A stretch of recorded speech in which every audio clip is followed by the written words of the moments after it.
Olá, seja muito bem-vindo ao programa Vida e Companhia. Meu nome é Fernando Bispo e no programa de hoje vamos falar sobre a importância e a atuação da 6ª Delegacia de Proteção à Pessoa com Deficiência em São Paulo. E para falar sobre esse assunto, recebemos aqui no nosso estúdio a delegada de polícia Maria Valéria Novaes. Delegada, seja muito bem-vinda ao nosso estúdio. Obrigado pela sua presença. Eu que agradeço a oportunidade. Estou às ordens. O prazer é todo nosso. Delegada, me fala um pouquinho sobre o trabalho que é realizado nesta delegacia. Bom, primeiro eu gostaria de explicar que a nossa delegacia existe desde 2014 e o ano passado nós sempre estivemos dentro do Departamento de Polícia da capital, do DECAP. E nós fomos transferidos através de um decreto para o Departamento de Homicídios e Proteção à Pessoa. Então agora a nossa delegacia é a 6ª Delegacia de Proteção à Pessoa com Deficiência do DHPP. O que significa isso? Significa que nós estamos junto com outras delegacias especializadas e que protegem as pessoas de todos os tipos, não só as com deficiência, mas aquelas que sofrem racismo e uma série de coisas. A nossa delegacia trabalha exclusivamente para atender as pessoas vítimas, pessoas com deficiência que sejam vítimas de violência. Então, uma pessoa que tenha sido vítima de uma agressão, de um furto, de um estelionato, de um estupro e que tem uma deficiência, nós fazemos o atendimento. E por que nós fazemos o atendimento para elas? Porque além dos policiais, a delegada, os investigadores e escrivães, nós contamos também com a ajuda de uma equipe multidisciplinar que é mantida pela Secretaria Estadual da Pessoa com Deficiência e através do Instituto Jô Clemente, que fornece os profissionais que nós precisamos para o atendimento, ou sejam psicólogos, tradutores de Libras e assistentes sociais. Então, o nosso trabalho é feito em conjunto com esse pessoal, porque nós, por exemplo, policiais, apesar de alguns terem o conhecimento da Libras, nós precisamos de um intérprete para falar com uma pessoa surda, para entender o que realmente aconteceu. Porque se o senhor for a uma delegacia comum, hoje nós temos o ICOM, nós temos a possibilidade de atender a população surda através de um trabalho feito por um aplicativo, e todos os meus colegas têm acesso. Mas lá na nossa delegacia nós temos este tradutor de Libras presente. Ou seja, eu tenho uma dúvida, eu quero saber, mas foi assim, foi assado. Eu questiono através da tradutora, do tradutor, a pessoa que foi vítima, para que ela esclareça bem os fatos que foram, das quais ela foi vítima, para que nós possamos tomar as providências de polícia judiciária. Agora, a presença desses profissionais na delegacia mudou muito, foi um pulo, né? Foi uma evolução, porque antigamente, como essa pessoa ia se comunicar adequadamente para falar o que aconteceu, né? E isso daí é uma coisa muito importante para a sociedade. Nós temos só na cidade de São Paulo, parece que pelo último levantamento, mais de 1 milhão de pessoas com deficiência. Então, o senhor pode ter o acesso, aliás, as vítimas podem ter um acesso e serem compreendidas de uma maneira mais humana, mais inclusiva, mas nós temos um cuidado muito grande com elas. E não é somente o surdo, o cego também, a pessoa com baixa visão, ou mesmo que não tenha visão nenhuma, o cadeirante, a pessoa que tem algum tipo de deficiência intelectual, ou que seja um autista. Nós temos casos relacionados a muitas pessoas com deficiência e atualmente é muito comum nós questionarmos locais onde não se aceitam pessoas, matrículas de pessoas com deficiência. Isto chama-se discriminação. Isto está no artigo 88 da Lei Brasileira de Inclusão. Isso, se comprovada a discriminação daquela pessoa, o responsável por esse fato pode pegar ser condenado a uma prisão de 3 anos ou mais. Então, são crimes que existem que, se as vítimas forem pessoas com deficiência, elas têm alguns crimes que são próprios para elas serem atendidas, não só os do Código Penal, mas também do Estatuto da Pessoa com Deficiência. Agora, essa delegacia ela atende casos dos mais variados, né? O atendimento é extremamente abrangente, como a senhora mencionou, a questão da discriminação. Quais são os casos mais comuns que chegam no dia a dia lá? Todos os casos. Ameaça, roubo, furto, todos os artigos do Código Penal. A pessoa tem deficiência, foi vítima de um crime do Código Penal, vai ser atendida. Ou seja, a violência atinge a todos eles, a todos nós, né, inclusive as pessoas com deficiência. Só que esta delegacia atende essa pessoa, este público. E para isso nós temos a ajuda dos nossos parceiros do IJC. Então, é muito importante que a população saiba que existe essa delegacia especializada. É necessário que nós tenhamos a possibilidade de atender o público que nos procura. E nós temos as condições para fazer isso. Além desses profissionais que a senhora mencionou, as pessoas como os escrivães, delegados, enfim, os agentes da polícia, eles têm uma preparação diferenciada? Olha, nós inclusive fazemos ocasionalmente, nós vamos à academia da palestra para os policiais que estão entrando. E nós mesmos, eu fui para lá há 5 anos, convidada por um diretor, doutor Albano, há 5 anos atrás. Era uma ignorante completa porque eu não sabia nem que a delegacia existia. E era uma delegacia que quando eu entrei, eu fiquei muito assim, impactada. Porque lá só tinha, a gente trabalha com pessoas vocacionadas. Eu me encontrei, eu já tenho tempo para aposentar, mas eu estou ainda na ativa porque é um trabalho que me faz muito bem. E eu trabalho, e agora atualmente eu sou até eu trabalho pela pessoa com deficiência. Eu aprendi muito lá. E nós, profissionais que trabalhamos lá, temos que ter, antes de tudo, empatia. Respeito pela pessoa com deficiência, entender as dificuldades que ela tem, facilitar ao máximo o contato dela conosco e fazer o máximo que nós podemos dentro da nossa área de atuação para dar resposta a essa pessoa. A gente tem informação de que a senhora começou nessa carreira em 1993. Por que a senhora optou pela carreira de policial? Porque meu pai era delegado de polícia, eu tinha horror de imaginar que eu pudesse ser policial. Mas eu não tirei a OAB em 1986, fui tentar advogar, mas eu não tinha condições de cobrar. Eu iria passar fome, porque eu não sabia cobrar. Então, como profissional, como advogada, eu iria passar fome. Aí eu resolvi, depois de muita insistência da minha família, fazer. Mas eu tenho uma família imensa na polícia. Meu pai era delegado, meu irmão é delegado, tios delegados, primos delegados. O prédio da Polícia Civil tem o nome do meu tio Maurício Henrique Guimarães Pereira, foi um delegado já falecido, mas deu nome para a delegacia. Então, era uma questão de tempo para eu entrar para esse tipo de trabalho e não me arrependo.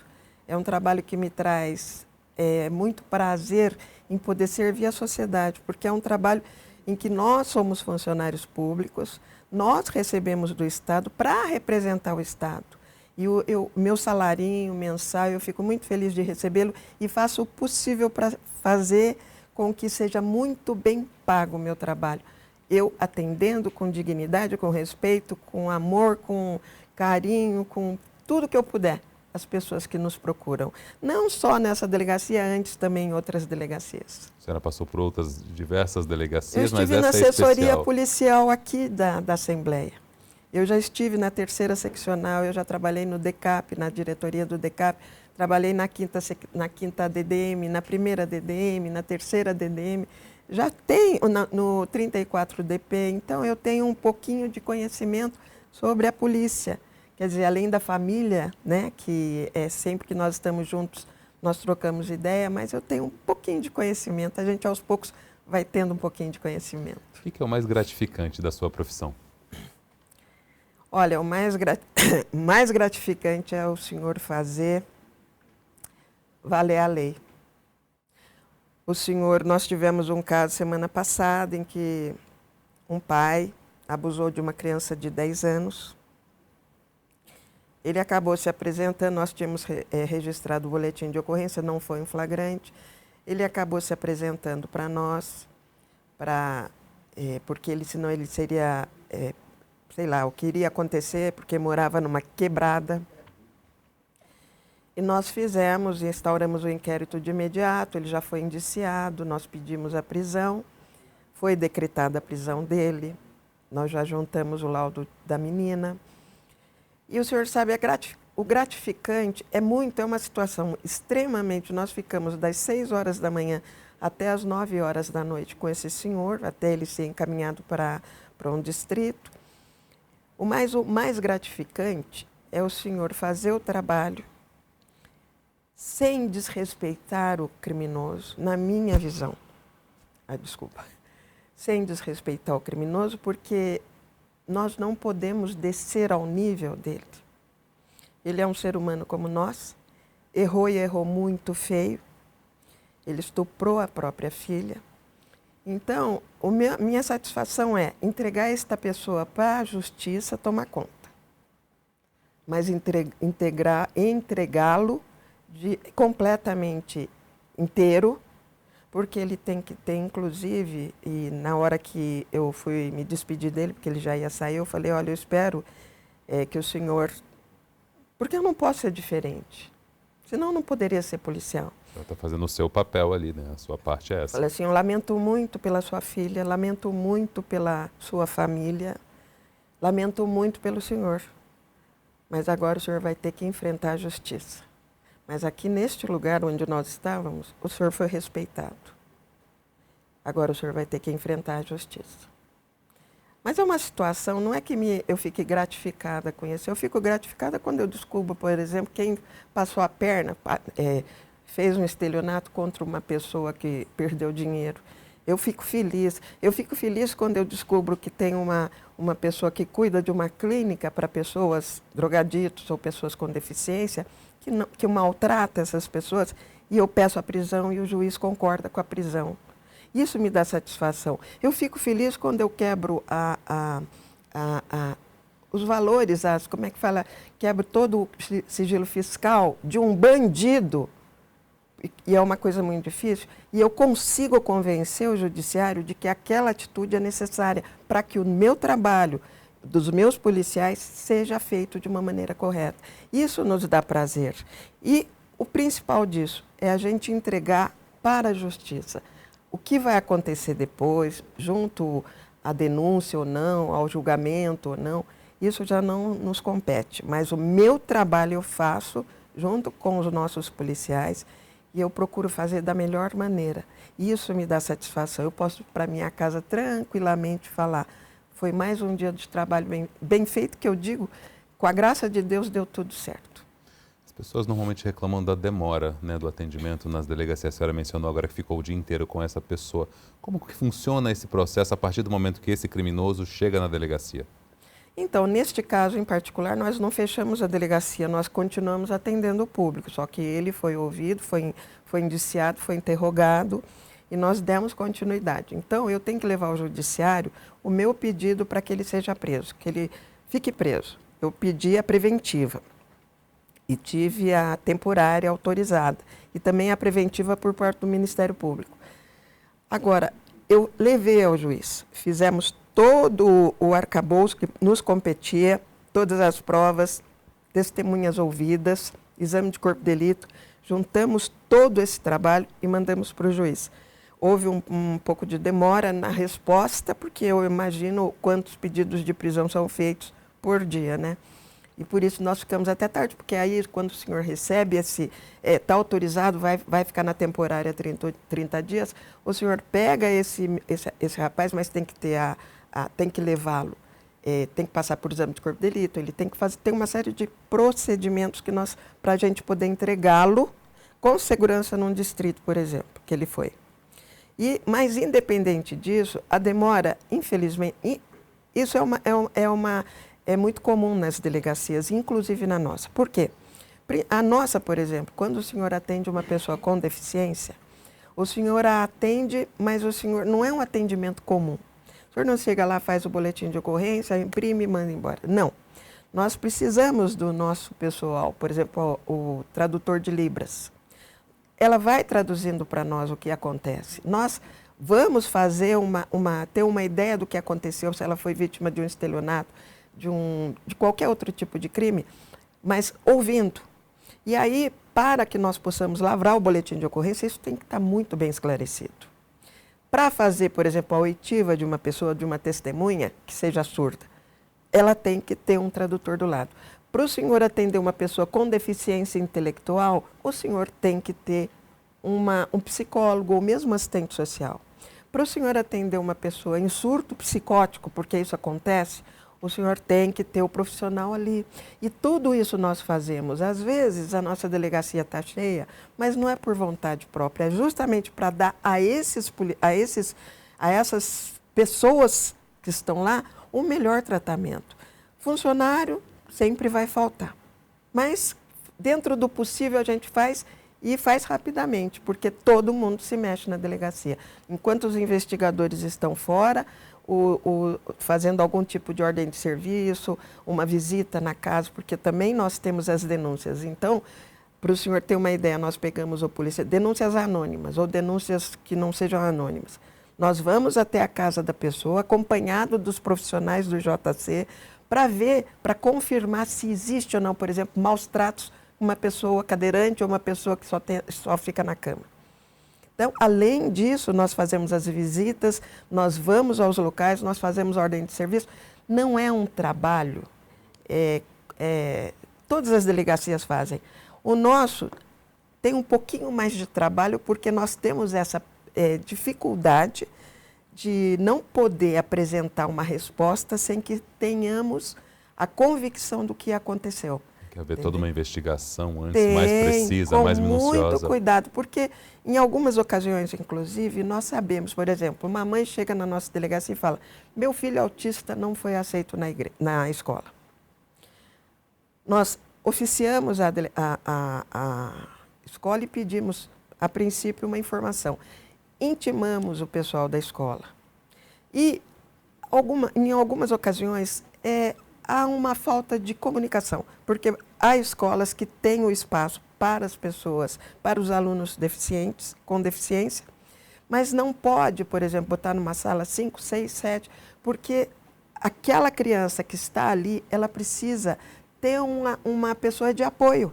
Então, há escolas que às vezes não aceitam porque não tem a estrutura suficiente. Então, nesse caso, nós obviamente chegamos à conclusão: olha, mãe, não foi isso que aconteceu. Eles não têm realmente as condições de ter o seu filho lá. E se eu fosse a senhora, procurava outra escola, porque eu não poria meu filho numa escola que não tem condições, não brigaria por isso. E há mães que chegam com a queixa: meu filho foi machucado, meu filho... Aí a coisa muda de figura, porque nós investigamos, nós procuramos todas as informações, porque é o caso da matrícula. Se constatar: não aceitei porque eu não quero ter uma criança, também vai responder no inquérito policial. Uma criança machucada, uma criança que sofra bullying na escola, que tenha deficiência, nós tomamos as providências através do inquérito policial. E tudo que nós fazemos qualquer delegacia. Nós temos a vítima, nós juntamos as provas, colocamos no inquérito policial, fazemos o relatório, tudo que nós colocamos no inquérito, eu faço o relatório, encaminho para a justiça. O juiz o promotor pode aceitar e denunciar, ou pode achar que não é caso, para mandar arquivar. Aí fica a critério da justiça, mas o nosso trabalho é o trabalho da Polícia Judiciária, que todos os distritos fazem. Não é o melhor do mundo, mas vai ficar, vai ser. Porque a polícia gosta muito, os meus colegas, eu e tantos outros, nós gostamos muito do que fazemos. Fazem com prazer a sua profissão. Fazemos com prazer. Na sua opinião, essas instituições, escolas, fundações, enfim, elas têm noção da gravidade da discriminação de pessoas com deficiência? Poucas. Seria muitíssimo importante existir um trabalho de elucidação, de esclarecimento, através das escolas, eu não sei, porque ninguém sabe que existem os artigos do Estatuto da Pessoa com Deficiência. Artigo 88 de discriminação, 89, 90 e 91. Quais são? O artigo 88 é o da discriminação. 89, 90 e 91 são aqueles que dizem o seguinte: tem uma pessoa com deficiência, você pegou o cartão dessa pessoa, está usando em seu benefício e deixando a pessoa sem? Você vai responder. Tem aquele que diz que você tem responsabilidade sobre uma pessoa com deficiência e essa pessoa é largada, é abandonada, ela é uma pessoa incapaz e abandonada. Você vai responder. E tem aquele também que diz: a pessoa tem bens e você está fazendo uso dos bens dessa pessoa indevidamente, você vai responder. E não é detenção, é reclusão de 3 ou mais anos. A população brasileira não conhece a lei. A população brasileira não sabe que discriminação pode levar a pessoa para responder criminalmente e ficar de 3 a 5 anos em reclusão. Então, é muito importante, e inclusive isso, na minha opinião, deveria ser feito nas escolas, algum tipo de trabalho de esclarecimento, porque o senhor vê uma criança que está junto com outra criança que tem uma deficiência. Ela não é preconceituosa. Meus filhos não têm deficiência, estudaram numa escola de inclusão. E tinham coleguinhas, que são amigos até hoje, e que tinham deficiência. Mas souberam, aprenderam, eu tive a sorte de tê-los nessa escola, e eles aprenderam a respeitar o coleguinha. E não era só ele, todos os coleguinhas da escola. Conviviam e é de muito importante. Harmônica. E tem muitas escolas que a criança chega, vê a criança com deficiência, respeita ou não, mas com certeza, sendo criança, vai repetir o que houve em casa. Exatamente. O exemplo então, vem de casa. Se o pai fala de uma maneira pejorativa de uma pessoa que tem uma deficiência, a criança vai falar novamente, vai repetir e vai ver o coleguinha de uma maneira que não deve. Entendeu? Então, é muito importante as pessoas saberem que existe a lei e a lei protege a pessoa com deficiência. E para isso existe a delegacia. Exatamente. Na sua opinião, qual deve ser o papel do legislador, do deputado estadual nessa questão, nessa intermediação e nessa divulgação desses dados, da lei, enfim? Olha, uma grande preocupação que eu tenho desde que eu aprendi muito nessa delegacia é com relação ao bullying. Eu gostaria que algum deputado estadual fizesse, se tivesse possibilidade de colocar uma lei, pedir uma providência estadual para que nas escolas sejam levadas as crianças, porque eu acho que assim, o ensino fundamental, eu acho que funciona melhor, porque agora os adolescentes já estão em outra vibe. Sim. Então, que tivesse umas aulas, eu não sei se existe, mas se fosse obrigatório nas escolas estaduais, municipais, particulares, ter uma aula sobre o bullying, que as crianças possam aprender que o bullying é um crime. O que é o bullying? É você maltratar uma criança que tem uma deficiência, que está ali para tentar aprender alguma coisa, que a família quer incentivar a ser um ser humano normal como nós, mas tem uma deficiência, tem uma deficiência física, e ela anda numa cadeira de rodas. Ou uma criança que tem um autismo, tem uma dificuldade maior de concentração, tem uma necessidade maior de ser entendida, mas ela pode perfeitamente conviver com os seus coleguinhas. Ou uma criancinha com deficiência auditiva, que é mais difícil, porque existem escolas para deficientes auditivos. Ou uma criança com deficiência visual. Eu tenho recebido casos de crianças, de crianças que são maltratadas pelas professoras, são maltratadas pelos coleguinhas. Essas pessoas, esses professores, profissionais, vão responder, porque nós não vamos deixar de instaurar o inquérito, ouvi-las, ver qual é a justificativa, e não há justificativa. Uma criança, quando está tendo algum tipo de surto, é porque ela foi provocada. Nós temos um caso de um jovem que tem autismo, que está numa casa de abrigo e foi muito maltratada pela professora. Então, nós temos que levar esses profissionais, explicar para eles que se trata mal uma pessoa, uma criança, um jovem que tem uma deficiência, vai ter que responder à justiça. E isso é muito grave. Então, eu gostaria que vocês da Assembleia, os nossos deputados, pudessem pensar em termos de obrigar as escolas a explicar o que é o bullying. É um crime. E a gente, pegando as crianças mais jovens, a gente vai conseguir acabar com isso no futuro. Eu acho que é o mínimo que nós podemos pedir. Esclarecer todas as pessoas, estar presente em todos os momentos é difícil. Mas, se possível, se a nossa sociedade puder ter um pouco mais de compaixão, de alegria de poder ajudar, empatia por essas pessoas. Olha, eu estou há 5 anos nessa delegacia, eu aprendi muito com eles. São pessoas magníficas. A pessoa com deficiência tem um probleminha, mas ela é muito forte e ela é muito, ela sabe o que ela quer, ela vai para cima e ela luta pelos direitos. Então, é uma questão de nós, sociedade, podermos estar ao lado delas para que elas consigam, como nós, subirmos na nossa vida, subirmos o patamar de dignidade, de tudo que nós desejamos para a nossa vida. Humanidade. Delegada, as pessoas conhecem a delegacia do jeito que deveriam? A delegacia fica bem centralizada ali no centro da capital de São Paulo. Elas já conhecem que a localização, já sabem que tem esse atendimento ou precisa se divulgar mais? Sempre divulgar. Rua Brigadeiro Tobias, 527, no Terra. É uma delegacia que tem toda a adequação para a entrada das pessoas que nos procuram. É perto da Estação da Luz e é uma delegacia que está à disposição de segunda a sexta, das 9 às 18, porque nós temos o pessoal do IJC que faz o horário comercial. Então, nós estamos à disposição da sociedade, todos aqueles que precisem e nos procurem nesse horário. É só nos procurar que a gente atende. Nós podemos esperar mais delegacias como essa espalhadas por São Paulo? Eu acho meio difícil, mas nós temos centros de apoio em algumas cidades, como Ribeirão, Santos, Guarulhos, eu acho que Sorocaba também, Campinas. Então, esse pessoal do JC está trabalhando com os nossos colegas em plantões nas seccionais dessas cidades. Como a nossa é difícil, porque ela é muito custosa, né?